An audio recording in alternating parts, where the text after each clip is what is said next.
योगाचार्य प्रथम सेमेस्टर का 4th paper, ठीक है। शरीर रचना एवं क्रिया विज्ञान। पुरुष क्या है, यहाँ पे पुरुष कोई फीमेल और मेल से नहीं है, नंबर 1 बात, ठीक है। ये जो है, जो पुरुष है, ये एक धातु पुरुष है। इसी के भेद उन्होंने पूछे हैं, यही है। हाँ, चेतना के धातु पुरुष के भेद बताइए। तो पुरुष के भेद का मतलब होता प्रकार, क्या है, ठीक है। शरीर रचना क्रिया विज्ञान, आयुर्वेदीय शरीर रचना क्रिया विज्ञान करके एक पुस्तक है, उसके अंदर इसका वो मिल जाता है। तो ये है, तो जो एक है वह पुरुष है। पुरुष क्या है, वो आत्मा है। तो यहाँ पर क्या है कि जो शरीर को धारण करता है उसे धातु कहते हैं। इसलिए पुरुष आत्मा को धातु कहा गया है, यानी जो पुरुष है वही धातु है, ठीक है। उसके भेद अलग अलग हैं जो आयुर्वेद में मिलते हैं। एक धातुज पुरुष, एक धातुज पुरुष, द्विधातुज पुरुष, त्रिधातुज पुरुष, षड धातुज पुरुष, सप्त धातुज पुरुष, त्रयोदश धातुज पुरुष, चतुर्विंशति धातुज पुरुष और पंचविंशति धातुज पुरुष, ठीक। ये इसके भेद मिलते हैं। ये अनेक रूप में देखा गया है। क्या है, ये एक आत्मा है, ठीक है। यहाँ कोई पुरुष मेल फीमेल वाला पुरुष नहीं है, ठीक। यह जो हमने जो एक धातु पुरुष जो बताया है वह क्या है, वह निर्विकार, वह निर्विकार है, चेतना रूप है। उसे ही हम शुद्ध पुरुष कहते हैं। शुद्ध पुरुष ही एक धातुज पुरुष है। यह केवल चेतना धातुज पुरुष है। निर्विकार एवं शरीर में चेतना स्वरूप रहने वाला है। कर्म पुरुष मन, पंच महाभूत, अनेक शब्द रूप रस गंध आदि, यह इनसे क्या है, परे, ठीक है। तो पंच महाभूत अनेक शब्द रूप रस गंध भाव एवं 10 इंद्रियों से युक्त होने पर चेतना का कारण होता है। जब शरीर जो है, यह सारी चीज़ें, देखो पंच महाभूत से क्या होता है कि शरीर का निर्माण होता है। यहाँ पुरुष का कोई निर्माण नहीं है, पंच महाभूत से शरीर का निर्माण होता है। शरीर का जो निर्माण होता है वह जब उसमें आत्मा यानी चेतना डाली जाती है तो वह कर्म पुरुष हो जाता है। क्योंकि फिर क्या होती है स्थिति, फिर कर्म करने वाली स्थिति होती है, ठीक है। फिर जो है वह कर्म पुरुष हो जाता है। तो कर्म पुरुष मन, अब उसमें मन आ जाता है। पंच महाभूत उसके अंदर है। 5 महाभूत से जो है तन्मात्राएं हैं, रूप रस, ठीक, स्पर्श शब्द गंध आदि, भाव 10 इंद्रियाएं हैं, ठीक। युक्त होने पर वह चेतना का कारण होता है, ठीक। अगर ये शरीर ना होगा तो इस चेतना का क्या करेंगे, ठीक है। तो चेतना का कारण क्या हुआ, ये शरीर। समझना कि जो कर्म पुरुष है, जो ये कर्म करा रहा है, कौन करा रहा है, ये चेतना। अगर चेतना अंदर ना हो तो कर्म ही नहीं होगा। और अगर ये पंच महाभूतों से इस शरीर की संरचना ना हो, है, मन बुद्धि अहंकार ज्ञानेंद्रिया कर्मेंद्रिया, ये सब अगर नहीं होंगे तब भी ये चेतना बेकार। तो दोनों का मिलने पर ही इस शरीर का निर्माण होता है। इस शरीर से तब कर्म होते हैं, तब वो कर्म पुरुष कहलाता है। तो जो इन इंद्रियों से युक्त है वही चेतना का कारण, वही एक धातुज है, वही एक सूक्ष्म शरीर को धारण करके प्रत्येक जीव में रहने पर जीवात्मा कहलाता है, ठीक है। समझेगा कि जो हमने बताई कि जो चेतना है, चेतना क्या है, वही चेतना है। देखो मैंने एक बार आपको उपनिषद का एक वो बताया था कि जो ब्रह्म है, जो चित्त है, मन बुद्धि अहंकार का समावेश चित्त, ठीक। मन के अंदर क्या होगा, संकल्प विकल्पों का जन्म होगा। चित्त के अंदर क्या होगा, वृत्तियों का जन्म होगा। जब भी महर्षि पतंजलि क्या कर रहे हैं, योग चित्त वृत्ति निरोध है, कि चित्त की वृत्तियों का निरोध करो तब योग होगा, ठीक। तो जो चित्त, जो मन है, मन से जो मन बुद्धि अहंकार तीनों का समावेश क्या हुआ, चित्त हुआ, ठीक। और जो चित्त है, चित्त के अंदर क्या होगा? वृत्तियों का जन्म होगा। चित्त मन से परे है, चित्त जो है मन से परे है, उसमें जो है चित्त में वृत्तियों का जन्म होगा। ठीक, और वृत्तियां जो है महर्षि पतंजलि ने फिर वृत्तियां बताई हैं, चित्त की भूमियां बताई हैं, चित्त की वृत्ति बताई है। ठीक, वो आप अगले उसमें पढ़ेंगे, अगले सेमेस्टर में।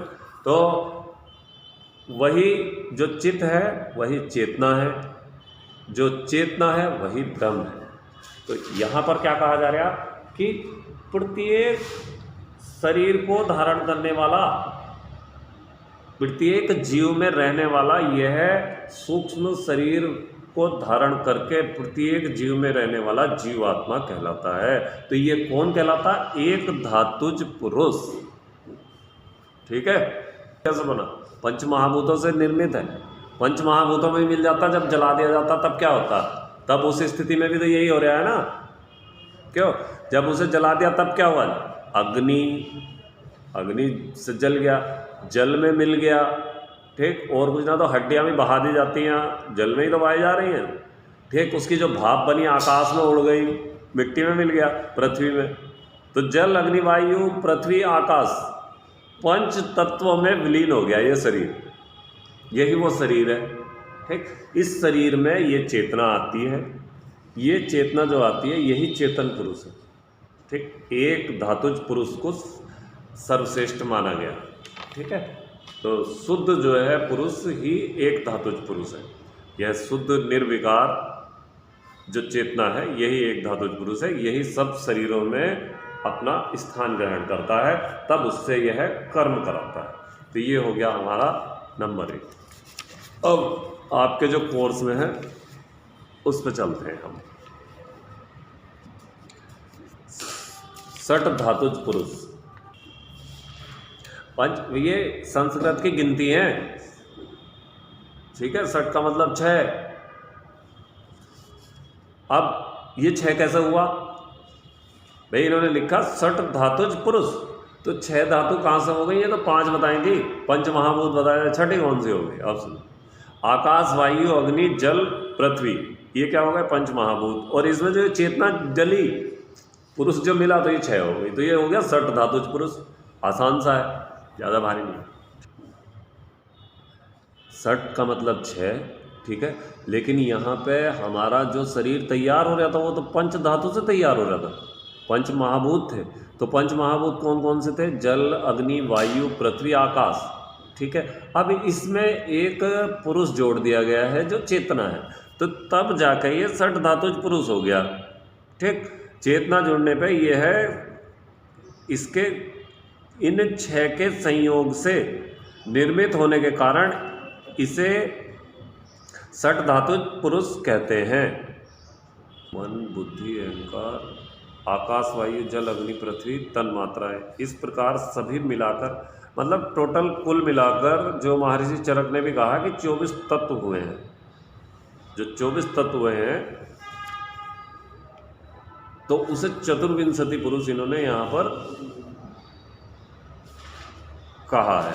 ठीक है, यानी जो 24 तत्व हैं, मेन सी बात आपको याद रखने वाली है, आप इसे नोट भी कर सकते हो कि जो 24 तत्व बताए गए वो चरक ने भी उसको 24 तत्वों को चतुर्विंशति धातुज पुरुष माना है, जो 24 तत्व हैं यहाँ पे। ठीक है,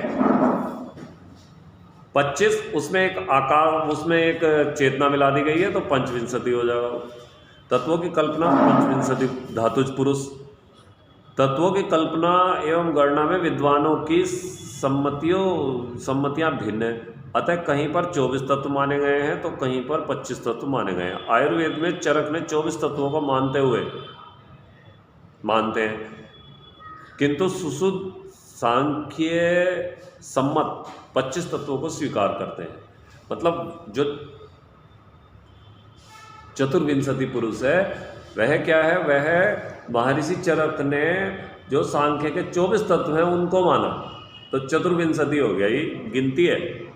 पंचविंशति क्या हुई? 25।